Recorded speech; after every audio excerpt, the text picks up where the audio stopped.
मित्रों, हम सौर विज्ञान के विषय में बात कर रहे थे। सौर विज्ञान का एक भाग हमने आपको पहले दिया, ये उसका दूसरा भाग है। पहले भाग में हमने देखा था कि कौन सी नासिका से सांस कब चलनी चाहिए वगैरह आदि सब हमने पहले देख लिया है, और हमने कुछ बातें आपको बताई थी कि कौन सी नाक से सांस चले तब आपको क्या क्रिया करनी चाहिए। पर उसमें एक चीज रह गई थी कि सुषुम्ना नाड़ी से सांस चले, अर्थात बाएं लेफ्ट इड़ा, दाएं राइट पिंगला, और जब दोनों नाक से सांस चलता है उसे हम सुषुम्ना नाड़ी कहते हैं। ये हमने पहले आपको बताया था, पर ये दूसरा अंक है इसलिए हम आपको पुनः इतनी सी जानकारी दे रहे हैं। तो हमने इड़ा और पिंगला के जो गुण हैं और जो दोष हैं हमने वो देखा था। अब हम सुषुम्ना के बारे में भी जान लें। मित्रों, सुषुम्ना नाड़ी से जब सांस चलती है तब हमें ईश्वर आराधना करनी चाहिए। यदि वो सामान्य स्थिति में चलती है कभी भी, तो हमें उसको ईश्वर आराधना करनी चाहिए, और उस समय हमें कुछ अच्छा हम सोचे तो अच्छी बात है, लेकिन कभी भी हमें उस समय बुरा नहीं सोचना चाहिए। वैसे हमें बुरा तो कभी भी नहीं सोचना चाहिए, क्योंकि बुरा सोचना यदि हो जाए तो हमें बहुत ही उससे पीड़ा होती है। इसलिए हमें कभी भी किसी के लिए भी, अपने लिए किसी अन्य व्यक्ति के लिए भी कभी भी बुरा नहीं सोचना है, और हमें अच्छा ही सोचना है। तो जब सुषुम्ना नाड़ी से सांस चले तो आप अपने ऐसे काम करें जो आपको अच्छे लगते हैं और जो विश्व में आपके और विश्व का कल्याण करें, जिसे हम कह सकते हैं। अब यदि आपको कभी पता चलता है कि जैसा कि हमने पिछले अंक में बताया, क्योंकि उस अंक को देखे बिना आपको ये अंक समझ में नहीं आएगा, इसलिए आपके लिए पहला अंक देखना अनिवार्य है, और वो पहला अंक आपको हमारी प्लेलिस्ट है जांच विभाग, उसमें मिल जाएगा, और ये भी जांच विभाग में ही जाएगा। तो आपको दोनों वीडियो साथ में जांच विभाग में मिलेंगे। हमारी प्लेलिस्ट का नाम है जांच विभाग, उसमें आप ये वीडियो देख सकते हैं। पहला अंक और ये दूसरा अंक भी वहीं का बनेगा।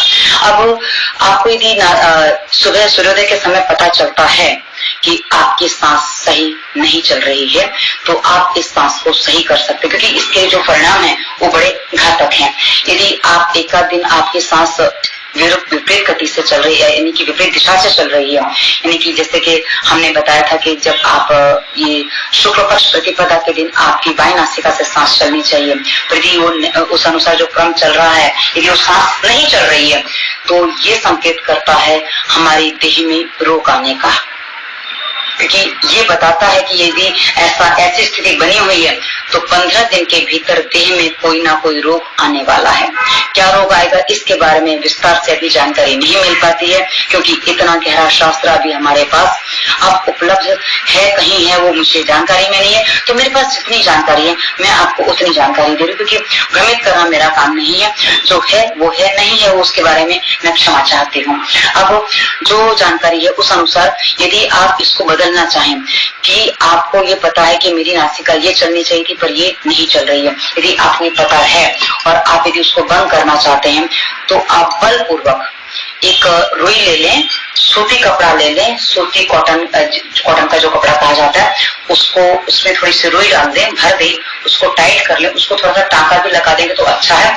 और उससे आप एक जिस नाक से सांस चलना चाहिए और वो बंद है, जिस नाक से सांस चलना चाहिए और वो बंद है, तो उसकी विपरीत नासिका में वो लगा दें, ताकि आपकी जो नासिका चलनी चाहिए उसी से सांस जितना भी लिया जाए उतना सांस आप चला सकें।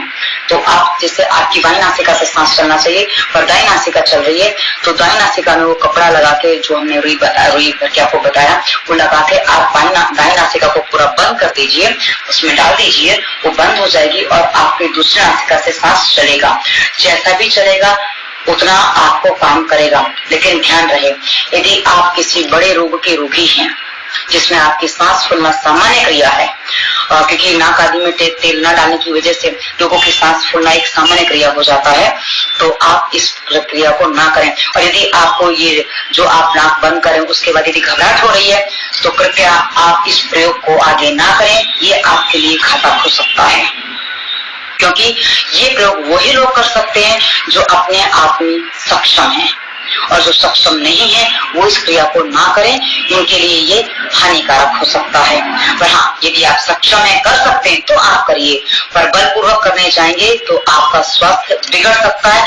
ये इसकी सावधानी है, और सावधानी हटी दुर्घटना घटी, ये हम अक्सर कहते हैं। इसलिए आपको जो काम करना है सावधानी पूर्वक करना है, कैसे भी कुछ भी नहीं करना है। कैसे भी कुछ भी करते हैं तो परिणाम कुछ भी आते हैं उसके लिए जिम्मेदार आप स्वयं होंगे, क्योंकि हम आपको सारी सावधानियां बता रहे हैं। हम ऐसा नहीं कि आपको कह दिया और आप कर लो और आप हो जाएगा, नहीं, क्योंकि यदि आपके देह में सामर्थ्य नहीं और उसके से ज्यादा आप करने जाएंगे तो आपको हानि उठानी पड़ेगी।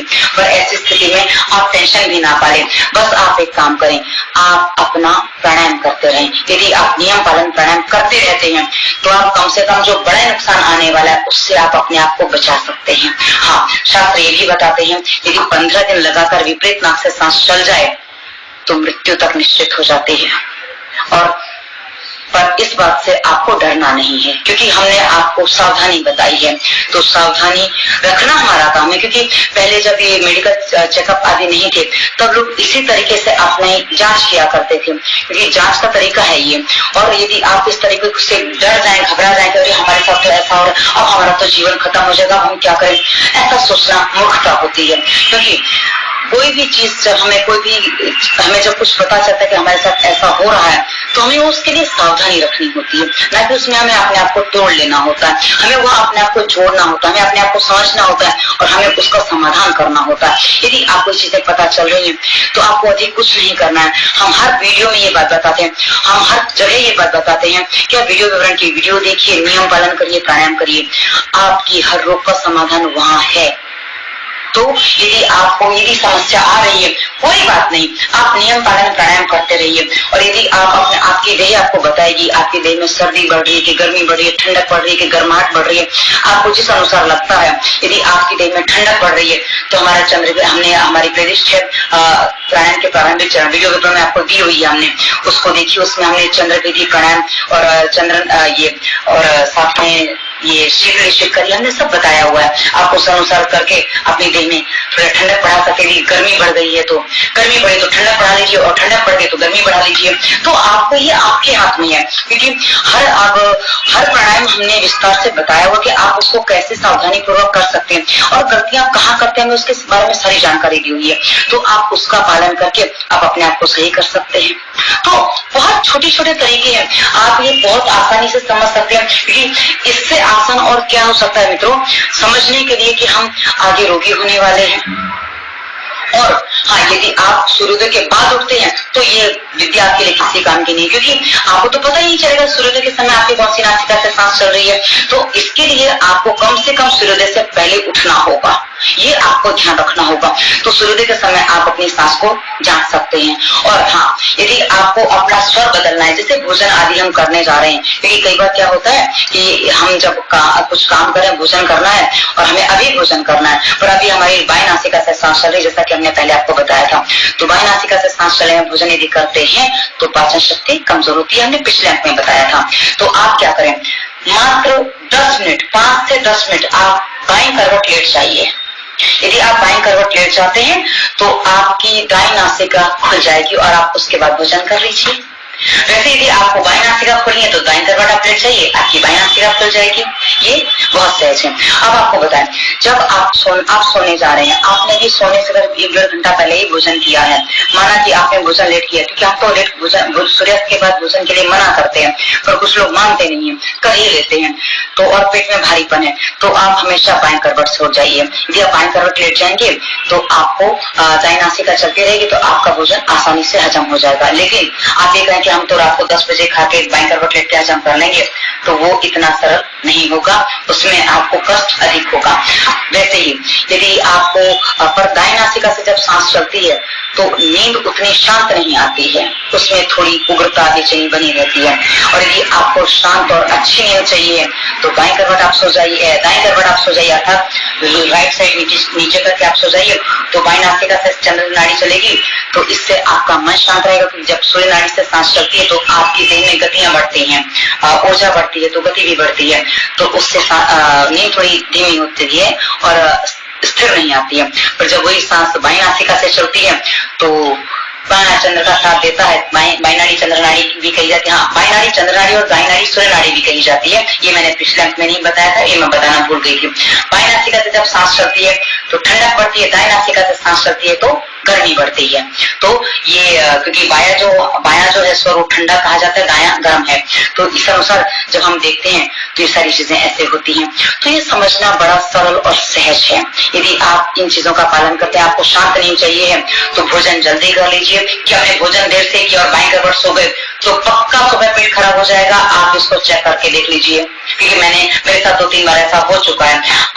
भूल से ही मैं बाएं करवट सो गई, खाना देर से खाया था क्योंकि तब पता नहीं था, तो ये गलती हो गई थी। तो हमने 2-3 बार इसका परिणाम देखा है, इसलिए हमें इस बात की जानकारी है। यदि आप चाहें तो आप भी इसको आजमा कर देख सकते हैं, आपको पता चल जाएगा। तो ये सारी छोटी छोटी बातें हैं। और जैसे कभी कभी बुखार आ जाता है, पित्त बढ़ गया, बुखार आ गया, तो आप उस समय बाएं करवट सो जाइए, आपको शांति मिलेगी, आपको आराम मिल जाएगा। लेकिन आप जो भी क्रिया कर रहे हैं, आपकी देह में क्या बढ़ा हुआ है, ये आप जब प्राणायाम करते हैं, आप अंतर्मन आपका बताएगा कि आपके अंदर क्या बढ़ा हुआ है। क्योंकि आप हमसे सवाल करें कि हमारी स्थिति ऐसी, हमें क्या करना चाहिए, हम अक्सर आपको नहीं बता पाते, क्योंकि आप किस रोग की दवा खा रहे हैं, आप कौन सी दवा खा रहे हैं, आपको कौन सा रोग है, उसके लिए आपको बहुत लंबा विवरण देना पड़ेगा। और कई बार उतना लंबा विवरण पढ़ने का हमारे पास भी समय नहीं होता है कि आप समझ सकते हैं कि दिन भर में 200-300 कई बार तो 400 कॉल हो जाते हैं, 1000 के आसपास कई चैट हो जाती हैं, उसके अलावा आपके जो मैसेज होते हैं सबका जवाब मुझे अकेले देना होता है। तो आप यदि इतना लंबा तो इसके अनुसार यदि आप खुद कुछ चीजें देख के करेंगे तो आपके मस्तिष्क में बातें क्लियर भी होंगी, आप समझ भी पाएंगे और साथ ही निर्णय भी कर पाएंगे। तो ये सब बहुत सरल विद्याएं हैं, हमने इनको भुलाया है, हमने इनको देखा है, हम अपने तरफ से निर्लक्ष्य कर गए और हमने बहुत सी चीजें गलत तरीके से ले ली, इसके परिणाम स्वरूप हम रोगी हुए हैं। तो हम यदि इन चीजों को पुनः अपने आप समझेंगे, हम समझ सकते हैं। क्योंकि जांच विभाग जो मेरी प्लेलिस्ट है उसमें और भी वीडियोस दिए हुए हैं कि आप अपनी प्रकृति को कैसे पहचाने।